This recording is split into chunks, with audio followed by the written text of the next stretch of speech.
Nafarroa Baik hasieratik oso garbi du zein den bere apostu garbia hezkuntza sistema publikoaren alde. Gure ustez Nafarroako gizartearen garapena hezkuntzatik abiatzen da eta hezkuntza sistema publikoak behar du izan oinarri eta ardatza. Sistema publiko unibertsala, doakoa, kalitatezkoa,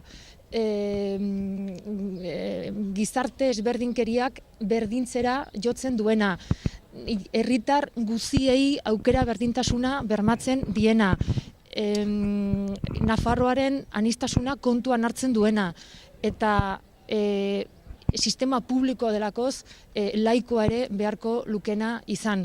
Berez, hori oinarria izanta, gure uste sistema publiko horren atalburua edo azkeneko maila da Nafarroko unibertsitate publikoak eskaintzen duen prestakuntza goi mailakoa eta egiten duen ikerketa arloa.